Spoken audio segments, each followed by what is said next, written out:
नमस्कार क्लास। आज के इस ऐतिहासिक एक्सप्लेनर में आप सभी का बहुत बहुत स्वागत है। आज हम सीधा गोता लगाने वाले हैं मिलिट्री हिस्ट्री के एक ऐसे चैप्टर में जो सच में रोंगटे खड़े कर देता है, दुनिया की सबसे ऊंची जंग। आज का हमारा केस स्टडी है ऑपरेशन मेघदूत। और यकीन माने, ये सिर्फ एक आम युद्ध की कहानी नहीं है, बल्कि हाई एल्टीट्यूड मिलिट्री ऑपरेशंस के लिए एक ऐसा अभूतपूर्व लेसन है जिसे जानना हम सबके लिए बेहद जरूरी है। जरा इस कोट पर गौर कीजिए, जहां दुश्मन से ज्यादा खतरनाक है मौसम। सुनने में किसी थ्रिलर फिल्म का डायलॉग लगता है ना? लेकिन सियाचिन के इस बैटलफील्ड की यही सबसे भयानक सच्चाई है। जब हम मिलिट्री हिस्ट्री की बात करते हैं तो अक्सर फोकस हथियारों या रणनीतियों पर होता है, लेकिन यहां असली विलन खुद प्रकृति थी। हमारे सैनिकों को सिर्फ दुश्मन की गोलियों का ही नहीं, बल्कि एक ऐसे जानलेवा माहौल का भी सामना करना था जो इंसानी जीवन के बिल्कुल खिलाफ है। तो चलिए इसमें गहराई से उतरते हैं और खुद से ये बेसिक सवाल पूछते हैं, आखिर ये ऑपरेशन इतना जरूरी क्यों था? कोई भी सेना अपने जवानों को जानबूझकर ऐसे मौत के कुएं में क्यों धकेलेगी जहां हर कदम पर जान का खतरा हो? इसका जवाब छुपा है उस वक्त की भू राजनीति और एक बेहद उलझे हुए सीमा विवाद में। इस पूरे घटनाक्रम को अच्छे से समझने के लिए आज का हमारा एजेंडा कुछ ऐसा रहेगा। सबसे पहले सियाचिन सीमा विवाद, फिर गुप्त सैन्य योजना, उसके बाद चरम ऊंचाई पर निष्पादन, फिर रणनीतिक उच्चभूमि और अंत में इस मिशन की विरासत। तो शुरुआत करते हैं हमारे पहले टॉपिक से, सियाचिन सीमा विवाद, और देखते हैं कि 1970 और 80 के दशक में वहां की सीमाएं कैसे बिल्कुल अस्पष्ट थीं। अगर हम 1970 के दशक को देखें तो भारत और पाकिस्तान के बीच इस जमे हुए ग्लेशियर की सीमाएं नक्शे पर बिल्कुल भी क्लियर नहीं थीं। अब आप ही सोचिए, जब बाउंड्री लाइन ही गोलमोल हो तो उस इलाके पर अपना कंट्रोल जताना कितना मुश्किल हो जाता है। इस नक्शे की गड़बड़ी ने एक बहुत बड़ी कमजोरी पैदा कर दी थी। फिर 1980 के दशक में एक बड़ा टर्निंग पॉइंट आया। खुफिया एजेंसियों को पता चला कि पाकिस्तान गुपचुप तरीके से इस इलाके पर कब्जा करने की तैयारी कर रहा है। बस इसी खतरे को भांपते हुए अप्रैल 1984 में भारत ने एक पूर्वपर्यापी कदम, यानी पहले प्रहार करने वाला कदम उठाया, जिसे हम आज ऑपरेशन मेघदूत कहते हैं। अब आते हैं हमारे दूसरे हिस्से पर, वो गुप्त सैन्य योजना और पहले प्रहार करने की वो कमाल की रणनीति।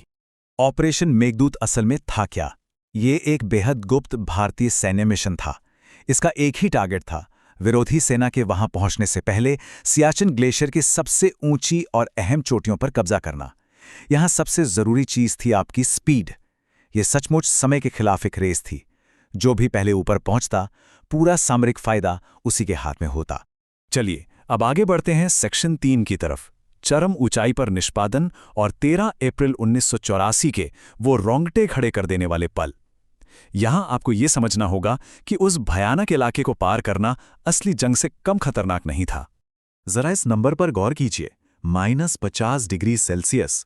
मतलब ये वो तापमान है जहां मजबूत से मजबूत धातु भी सिकुड़कर चटकने लगती है। आप सोच सकते हैं कि इस हड्डियां जमा देने वाली ठंड में बचना कैसा होगा। सैनिकों को इसके लिए खास सर्वाइवल गियर, भारी भरकम डाउन जैकेट्स और स्पेशल स्नो बूट्स का इस्तेमाल करना पड़ा, जो दुनिया भर से खास तौर पर मंगवाए गए थे।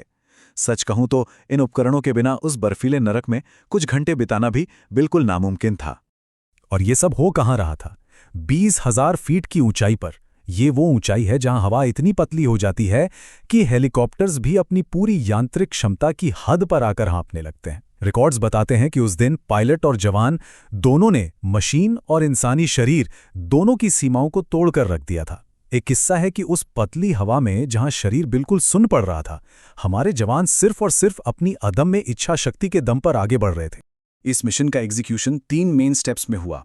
स्टेप 1, 20,000 फीट पर हेलीकॉप्टर से जवानों को नीचे उतारना, जो अपने आप में एक बहुत बड़ा रिस्क था। लेकिन असली इम्तिहान था स्टेप 2, ऑक्सीजन की भयानक कमी से लड़ना। इसे ऐसे इमेजिन कीजिए जैसे आप एक बहुत ही पतली सी पाइप के जरिए सांस लेने की कोशिश कर रहे हों, वो भी अपनी पीठ पर भारी सैन्य उपकरण लादकर। हर एक सांस लेना एक बहुत बड़ी जंग बन गई थी। लेकिन इस सब के बावजूद जवानों ने हार नहीं मानी और स्टेप 3 पूरा किया। एक एक करके सभी क्रिटिकल हाई ऑल्टीट्यूड चौकियों को पूरी तरह से सुरक्षित कर लिया।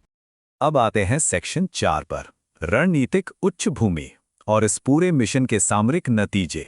तो जब पाकिस्तान को इस हरकत की भनक लगी, तब तक क्या हुआ था? भारत ने ग्लेशियर की सभी अहम ऊंची पर्वत चोटियों पर अपना पूरा नियंत्रण कर लिया था। सैन्य रणनीति का एक बहुत ही बेसिक रूल है क्लास। जो ऊंचाई पर बैठा है, बाजी हमेशा उसी के हाथ में होती है। क्योंकि भारत टॉप पर था, इसलिए पाकिस्तान को नीचे की घाटियों में ही सीमित रहना पड़ा। सीधी सी बात है, जब आप ऊपर होते हैं तो ऊंचाई से दुश्मन की हर हरकत को देखना और उसे ब्लॉक करना बहुत आसान हो जाता है। इस त्वरित और पहले किए गए प्रहार ने इस एरिया को लेकर चल रही रेस को एक ही झटके में निर्णायक रूप से खत्म कर दिया। और अंत में हमारा 5वां सेक्शन, इस मिशन की विरासत, इसकी सहनशक्ति और रणनीति।